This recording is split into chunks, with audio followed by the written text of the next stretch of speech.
Okay, hi everyone. This is National Master, soon to be FIDE Master, Dennis Monokroussos, and this week I'm going to take a look at one of my own games. So we'll take a little hiatus from the U.S. Chess League Game of the Year series and return to our original format, which was me presenting whatever I wanted to. In this case, as in some of the other cases, maybe all of the other cases, one of my own games. So this is from the 8th North American FIDE Invitational in Chicago. This took place 2 or 3 weeks ago now. And this was my round 4 game against the young international master Monokroussos-Vishnuvardhan. So a 17-year-old kid who's an IM already, so obviously very talented. And I'm trying to remember what seed he was. I'm not sure, but anyway, certainly a player on the rise. And so it's nice that I was able to get a full point on this occasion, because I'm sure as he gets older and stronger, that will become increasingly difficult. All right, I had white in this game. Going into this game, I had a 2-1 score, and so the win put me in very good in a very good position to get the IM norm, which I didn't quite get, but gave it a good run. Anyway, let's go ahead and start taking a look here. I had white, as I said, and we began with the Sveshnikov-Sicilian, which is what, from what I can tell in the database, is if not his only opening, certainly his main opening. Okay, so this is the Sveshnikov-Sicilian. White's big trump in this opening is that he gets very good control over the d5 square. Of course, there's a hole there already. This knight's ready to get there at some point, and white will often play, if not always play, bishop to g5, and at some point get rid of this knight. And that's, of course, how he tries to increase his control over the d5 square. Now, the drawbacks for white are, I would say, twofold. So first of all, this knight on d4 is going to spend quite a bit of time running around the board trying to find its way back to a good square.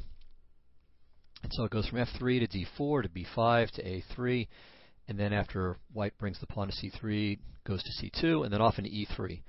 So all of that just to shore up the d5 square. It's a lot of tempi. And second trump for black in this opening is that he often has, well, he has more pawns in the center, let's put it that way. So it's not that he necessarily has better central control, but he definitely has a bigger pawn presence there.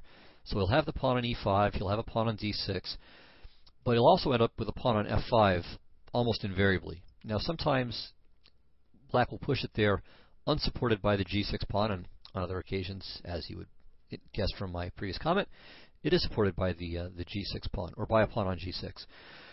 Either way, black is going to have a central preponderance, because white's f-pawn is very rarely going to have any influence in the center, and even if white exchanges the pawn on f5, well, then he's getting rid of his central pawn. So that's a little bit of the battle. Now, white usually gets very good play on the queen side, and again with the d5 square, while black is generally trying to keep things stable over there, while attempting slowly but surely to gain pressure on the king side, at least in many of the variations. Okay, so let's continue. Knight d to b5, d6, bishop g5, so all kind of par for the course here. And of course, notice that white is threatening simply to win right now with bishop takes f6, and then knight to d5. So it's crucial that black kick away the white knight before it can, before its mate can join it on d5 with the threat to go into c7. Okay, now here, now knight a3 is correct. Knight a3, b5. And here there are two very significant lines. So both lines are played very frequently, and if you play this variation with black, you have to know a lot about both of them. So a more positional approach starts with knight to d5, and we saw this in 2 or 3 of the games in the recently completed Linares tournament, or I should say Marilia Linares tournament. Just to give a little indication of how this goes. Okay, black plays bishop to e7. Bishop takes f6, bishop takes f6, c3, and then here black has a number of moves, but let's say a kind of common concatenation of the moves in some order or other sees black castling, playing bishop to g5, often bringing this rook to b8, and then either playing for f5 or g6 and then f5. All right, white's plan, on the other hand, is to typically play knight c2 and a4, and try to exert pressure on black's queenside pawns, and again on the light squares in general. So very, very fascinating system, but there's a tremendous amount of theory, and I can only begin to scratch the surface at best pursuing it here. So definitely a lot that you can research on your own. I think it would be enjoyable and instructive and all kinds of good stuff, practical too, if you chose to incorporate this in your tournament repertoire. Okay, well the other variation sees white playing bishop takes f6, and the point of this is to wreck black's pawn structure, because queen takes f6, knight to d5 is very good for white. So black is more or less forced to play g takes f6, and okay, it's a little, obviously black's king side is going to be a little bit shakier for when he castles over there. Knight to d5, bishop g7, c3, and here my opponent surprised me. So the move here that's the normal move, and what I'd seen him play in previous games, is f5. And in fact, he played this in a later game as well. So after f5, okay, a typical continuation here is, well, there's two main moves. There's e takes f5, and there's also bishop to d3. And both of these moves have a great deal of theory behind them. Pardon me. I'll just mention a little bit about e takes f5, bishop f5, knight c2, black castles, knight c to e3, bishop to e6, bishop to d3, f5, and so on. And this, you can kind of see an outline here, the broad brushstrokes of the variation. So again, white's got this great knight on d5. It's an absolutely beautiful piece. And at some point he'll play a4, maybe not right away, but that's typically going to happen pretty quickly. But black has this fairly enormous pawn center, and he's got the bishop here as well. So he's going to have definite counterplay through the center of the board. Sometimes black can play maybe e4 and knight e5. That's a possible idea. Also possible is just to play f4 and maybe sometimes continue to ram with f3. So white has to be quite careful about black's kingside counterplay. And it's kind of like the King's Indian defense in some ways. I mean, white has the better structure and has queenside play, but black always has the chance to give a knockout blow on the king side. Even when in positions where he's strategically lost, it doesn't matter. I mean, if you give checkmate, that trumps losing your queen side. So very fascinating play, very imbalanced, and it's well, just an entertaining variation to play with both colors. All right, but going back to c3, my opponent, as I said, surprised me with the move knight to e7. And I was thinking at the time when he played this, and I was just wondering to myself, how did I not prepare for this move? You know, I wasn't distraught, but I was kind of annoyed that somehow I had failed to prepare for the move knight to e7 in my pregame prep. But as it turns out, there's really nothing to prepare for. This is just my opponent actually simply confused the move order, and it just got mixed up. And knight to e7 really isn't a normal or particularly good move at all. So it was kind of amusing that that this occurred. And sure enough, as we'll see, I mean, I make some natural moves and end up with a significant advantage. Though I think, despite the fact that this happens again by kind of a fairly natural means, I think my opponent missed some chances to make the game more interesting than it was. All right, well, here I played knight to c2, so I just decided, okay, I'll continue with the standard operating procedure, but perhaps knight takes e7 might be a little bit better. Okay, so here queen takes e7, knight c2. I could play bishop to d3 also, but this would just return to theory after f5, so that would let him off the hook. Of course, I didn't realize that there was any hook to let him off of. I thought this was just another line that I was unaware of. Okay, so knight to c2, and now f5. This would be the thematic move here. All right, e takes f5, and here black has to be a little careful, and we'll see this tactic again. He can't play bishop takes f5 on account of queen f3, and the game is just over. White wins the exchange immediately. But black can, I think, just sack the pawn with castling here. And it turns out that it's really not that clear that white can gain a genuine edge, or at least a significant edge. Okay, so knight to e3 seems like the obvious move here. Bishop to b7. And now white has a couple of choices, but I'm not sure that either of them really provides him with a stable edge. Maybe a little bit of an advantage, but not maybe as much as he deserves, or at least as much as I think he deserves. Okay, so for example, if knight to d5, which looks completely thematic, putting the knight on its favorite square in this variation, I think black can simply take it off and now play e4. And the problem for white is that he simply doesn't have enough development yet. And black has ideas like b4, maybe e3, rook a to c8 followed by rook to c5, which will exert pressure on the c-file, at least in conjunction with b4, and also prepare perhaps d5 as well. So black, while he's a pawn down, does have a little bit of a lead in development and some pressure.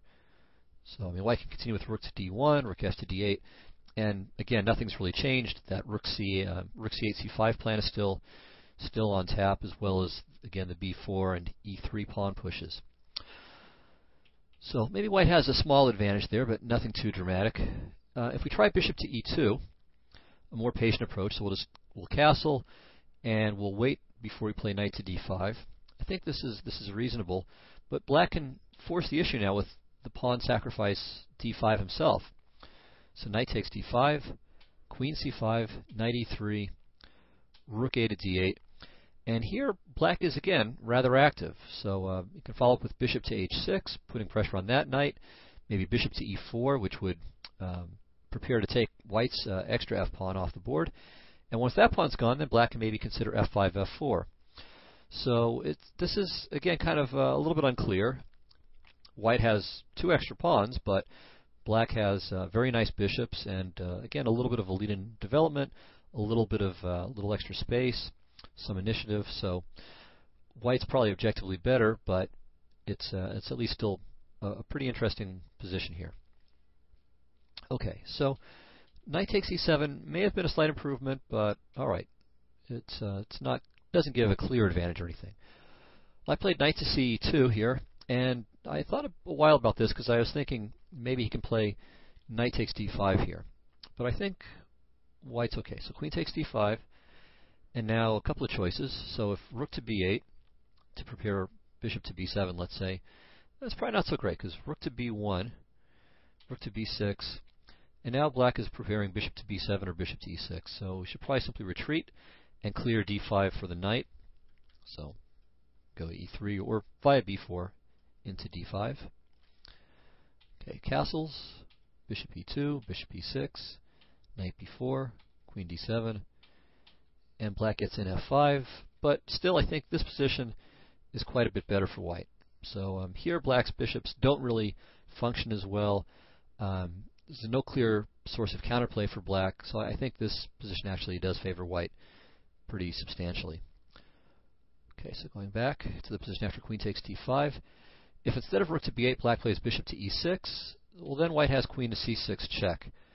But this is, again, maybe not entirely clear. Black plays king to e7, and I think this is kind of like the game, or at least quite similar. So white's queen is a little bit, might be a little bit in a little bit of a precarious position, but it's hard for black to actually exploit it because there are enough squares for the queen to run to that it should be able to escape. And there's also, again, the possibility of piling up on the d-pawn with rook to d1, and also knight to b4, knight to e5 ideas. So white's queen should be fine, and he should have an advantage. All right, so instead of knight takes d5, though, my opponent played f5. And again, here I could have played knight takes e7, and this would have transposed into the earlier line with knight takes e7. So queen takes, pawn takes. Again, black can't play bishop takes f5 because of queen f3 with the fork hitting the bishop and the rook. So castles, knight e3, bishop e7. And again, we saw this position. White can either play bishop to e2, and then black plays d5, or white plays knight to d5, and so on. All right, so instead of knight takes e7, I played e takes f5 first. Bishop takes f5. Now knight e7. And here again, black has a real choice. And I spent quite a bit of time thinking about this, but my opponent immediately played his move. So he had either worked it out for himself by that point, or just didn't take it too seriously. But I was a little concerned about bishop takes c2. So bishop c2, queen c2, queen e7. And here it looks like white should be much better. I mean, black seems to be really weak on these light squares here, c6, d5, e4, f5, and so on. But it turns out that it's not so clear that white can exploit it. All right, so for example, queen to e4 is a move that came to mind with the idea of putting the bishop on d3 and trying to just take over all of the squares pretty directly. But black castles, and now, okay, if bishop to d3, black plays f5, and all of his guys are protected, and he's made his little expansion there, so he's got his big center now. And I don't really have any good targets, so this doesn't seem to work very well. Alright, I could try g4 instead, but this is maybe a little bit too optimistic. So, sure, it stops f5, perhaps, but it doesn't do very much for my own development, and there's some questions about what's going to happen to my king after d5, queen takes d5, and e4. So b4 and e3 are again both in the offing. We've seen that idea before. And I've got a lot of dark square weaknesses myself, so I think this is not exactly a refutation. Okay, so after queen takes e7, queen to e4 doesn't seem fully satisfactory. All right, well, how about queen to f5? So this time we take away the f5 advance. The drawback of this, though, is that now black plays d5. And again, I've given up most of my light squared bind at this point. So this doesn't really seem to be the answer either. Okay, the next thing I considered was maybe bishop to d3, but bishop to d3 is just no good because of e4. So that's actually pretty simple. Bishop takes e4, and then simply f5 wins a piece. Okay, what else? Well, another try that's quite interesting is a4. Alright, so we're threatening simply to win the pawn. If black takes on a4, this is not really very good. I think both queen takes a4 and rook takes a4 are splendid for white. Okay, another idea is to play rook to b8. But this doesn't work very well either on account of a little tactic. And you might want to stop the recording at this point, see if you can figure out what's wrong with rook to b8.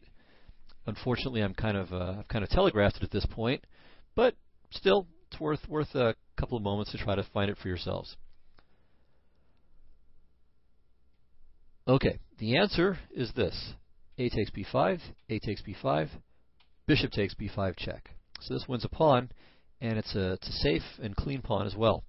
The point is that black can't take the bishop because of rook to a8 check, king d7, rook to a7 check, and I win the queen for rook and bishop, and you see, yeah, and I have a pawn too. So this is not going to be good for black at all.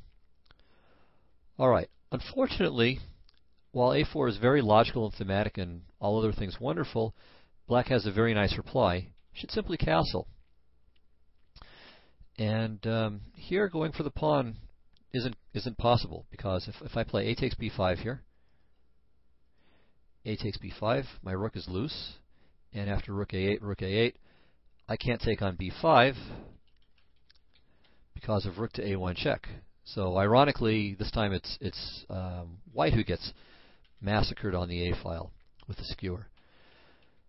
So let's try bishop to e2 instead, trying to maintain the position.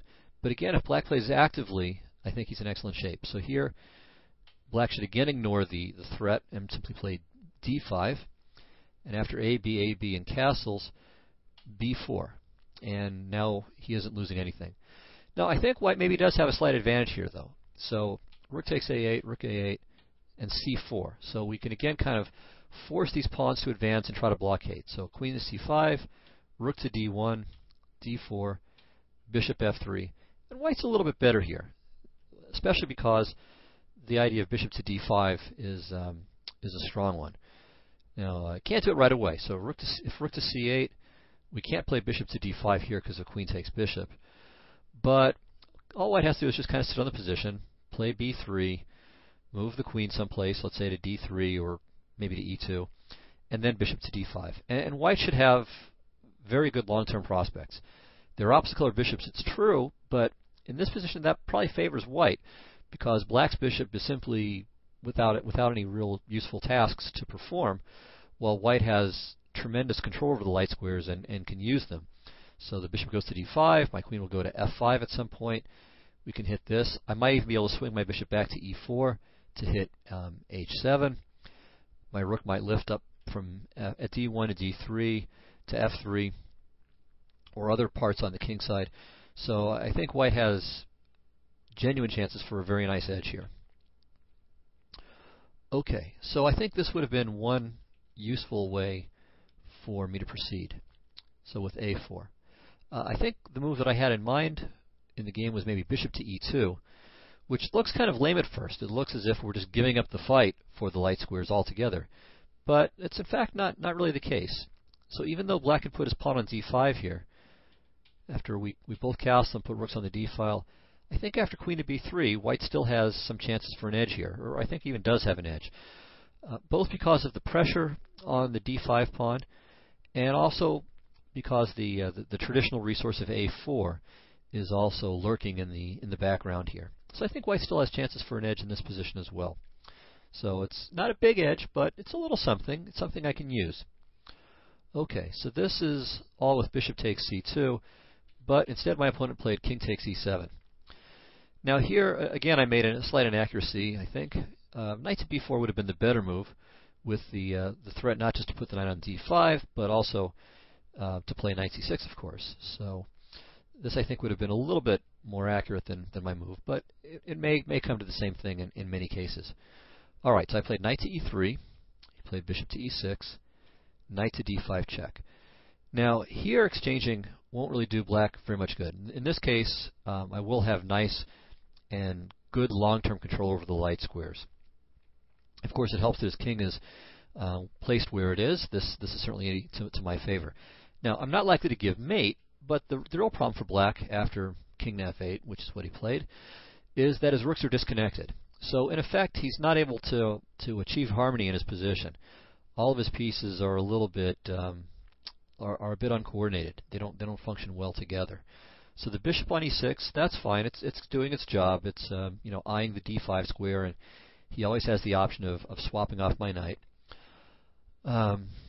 His queen's rook is fine. I mean, it can come to b8 and then press for a5 and b4, or he can play rook c8 and rook c5. I mean, all the usual ideas are available to him there. This bishop on g7 is okay. I mean, it's not fantastic, but at some point, black's e-pawn might advance, and it could get involved in the long diagonal. But for the most part, they don't really all have the same goal. So they're all kind of individually placed okay, but it's not clear how well they work together. And the rook on h8, of course, is just out of the game. And he's also going to have some trouble with his king. Not in the sense that I have the makings of a mating attack, really, but that to prevent that from occurring, it'll prevent the other pieces from performing the more active tasks that they normally should. Okay, well here again, I've got to figure out the most harmonious development of my own pieces, and I considered bishop to e2 and a4 and things like that, but well, I don't know if I considered a4 here too seriously, but bishop to e2 I certainly did. But I realized that, okay, here g3 is the best development for this bishop. Not because I'm going to achieve anything really on the long diagonal, but just well, for a couple of things. One is just overprotect the knight on d5, which I think is useful here. Secondly, to prevent his queen from going to a square like h4, so I wanted to prevent that as well, prevent any kind of active plan that he might have on the king side. Okay, so after g3, he played h5, and this is a rather provocative move. Of course, he'd like to play h4, and then his rook is going to be perfectly placed where it is. So if I allow him to open the h-file, then he really will, in fact, be developed and developed in a harmonious fashion.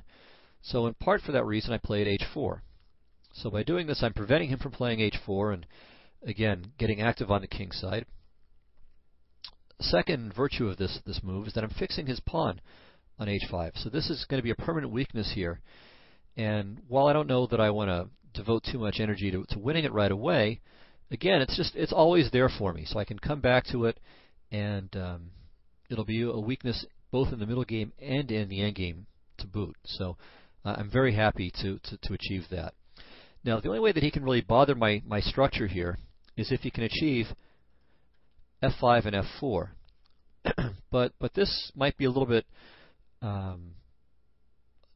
semi-suicidal for him, because, all right, let's say I've played bishop to g2 and I've castled in the meantime. All right, if he plays f takes g3, when I make the recapture, I'm attacking his own king. And he's got a lot of loose light squares over there. So I think this is going to be far more dangerous for his king than for my own. So I can easily protect g3 if I need to, whereas he's still going to have difficulty with the g6 square, so my bishop might come to e4. My queen maybe comes to f3, and I double on the f-file. So there's a variety of ways in which I can increase the pressure. Okay, well, let me get rid of all this lattice work here on the board, and just point out that again, if f5, f4, he's going to be and takes on g3, he's going to be weak on the f-file and on g6 in particular. Okay, so here he played bishop to h6, and this looks like a logical move. He's clearing g7 for his king, so he can castle artificially. Also, by putting the bishop on h6, he's making a very minor cheapo. Of course, I can't take on h5 because of bishop to d2 check, and he wins the queen. So that's obvious, and he's not really expecting that. The main point is to clear the back rank to connect his rooks. So bishop to g2, king to g7, and now I castle. And of course here I maybe will consider playing queen takes h5. So here it may just be a safe pawn, and so for this reason black protects it with bishop to g4. Okay, here I could play bishop to f3, but again I don't see any real need to do it. I thought about it, but I felt that I could my bishop was better than his, and I also wanted to keep it just to make sure that my king's position remains very, very safe. So I played queen to d3, and while the position may not look spectacularly better for white, it in fact is very, very comfortable. So I definitely have a very nice edge here. Why? Well, a few things. So first of all, I think my development again is more harmonious. I mean, my pieces all seem to work well with my structural advantage.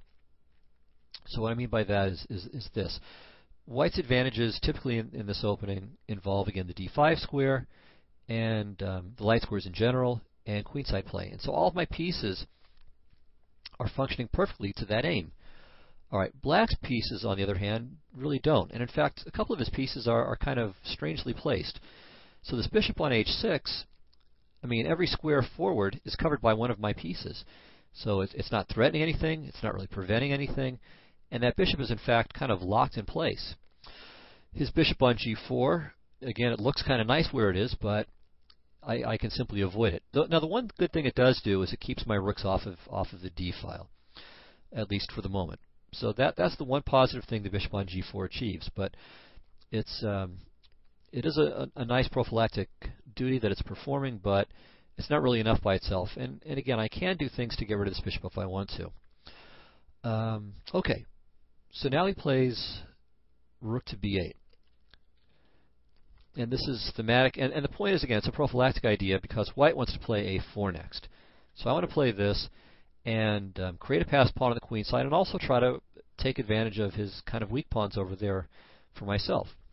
So rook to b8 is geared against that. If he tries instead f5, whoops, don't know what happened there.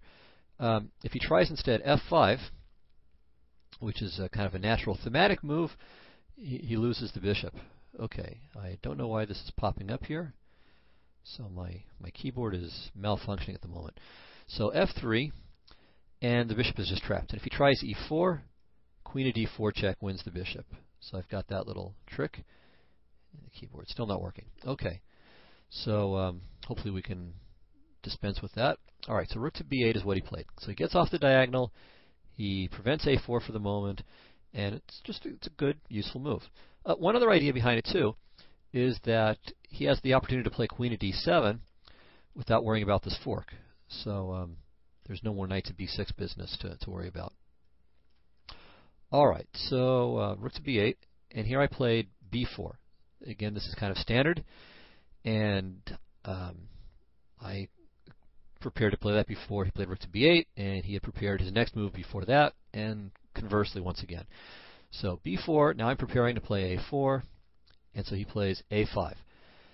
And here I've got a couple of good moves. Now my original intention had been to play a4, and this is probably the best move actually, but I missed something. Though I'm still better, and it worked out just fine. But a4 is the natural, standard idea here. And now if b takes a4, white plays b5. So we've got our passed pawn, and it's protected after queen d7, c4, and now I'm ready to go eating a-pawns with a completely delightful position. So black doesn't, again, have any real attack on the king side, and he just has to kind of hope that he can defend against my queenside play, and frankly, I don't think that should be possible here.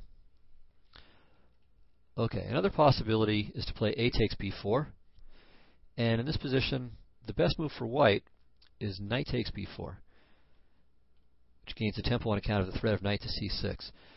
And in fact, black should probably just give up the exchange with b takes a4, knight c6, and then queen to d7. But I think that after knight b8, and then rook to a2, with the idea of course, rook f to a1, white, I don't think black has sufficient compensation for the exchange. So that pawn on a4 is most likely going to be a goner, after which there'll be a full exchange, and although black has the bishop pair, again, they're not the most effective bishop pair in history. So white has at least a clear advantage here. Black would be in some trouble. Okay, so a4 would have been the best move. It's the natural move. It's what I had intended. But then I got distracted by kind of a neat tactical idea. So I played b takes a5, which looks ugly, but in fact is not so bad either. Queen takes a5, and now knight to b4.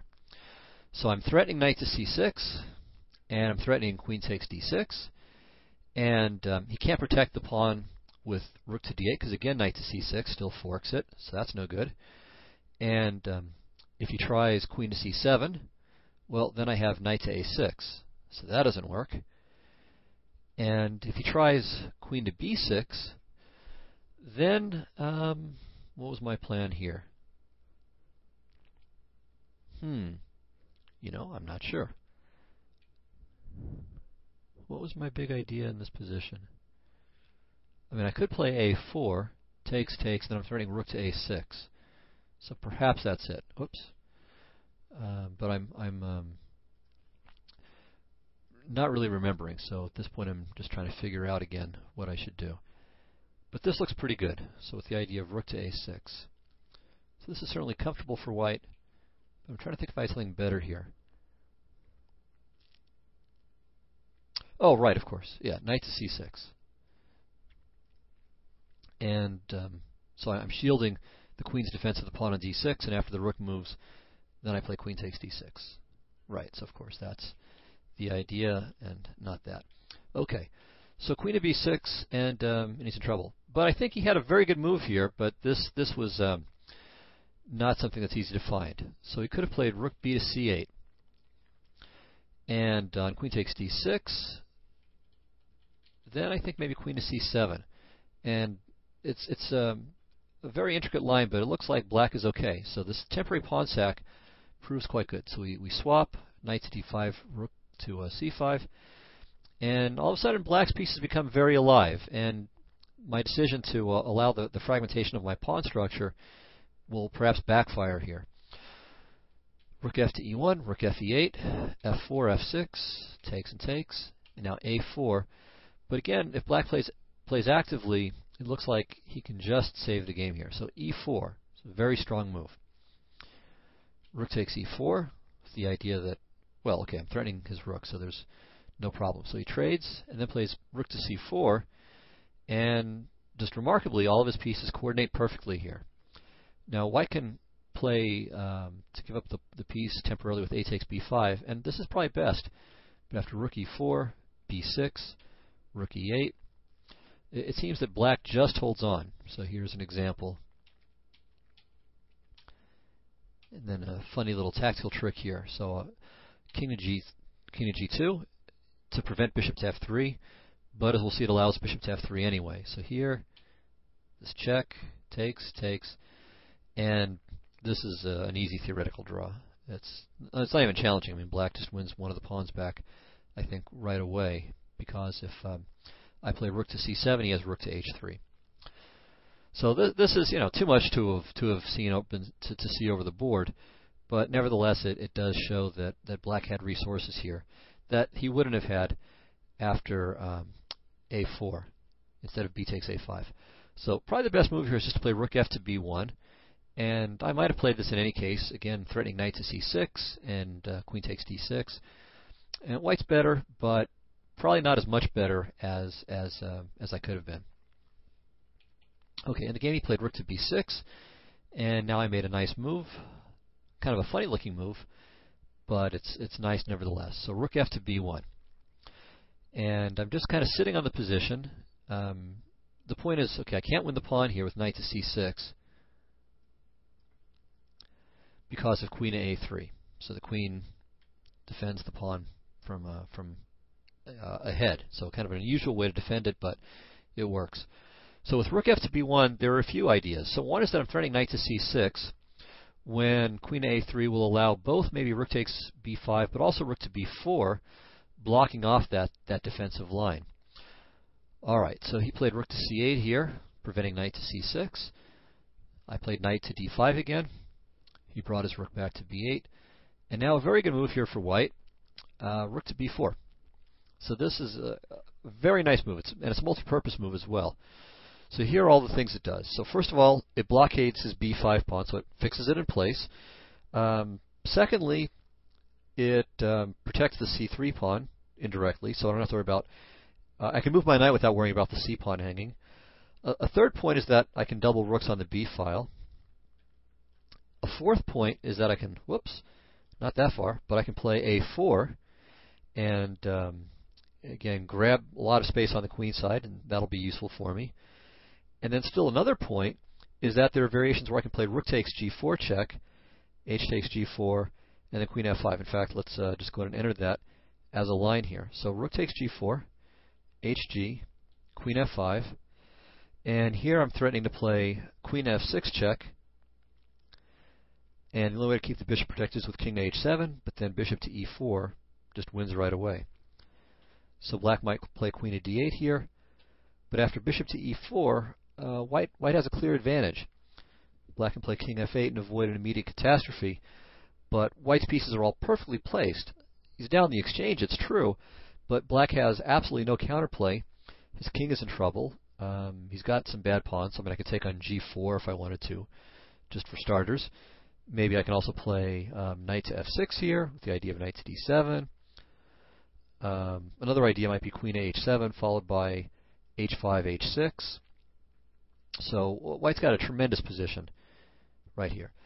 So this rook to b4 move, and really in conjunction with the whole rook f to b1 idea, is very, very strong. All right, well, black played rook to c5 in this position. And now, again, this is a good place for you guys to stop the recording and see if you can figure out what it is that I ought to do here.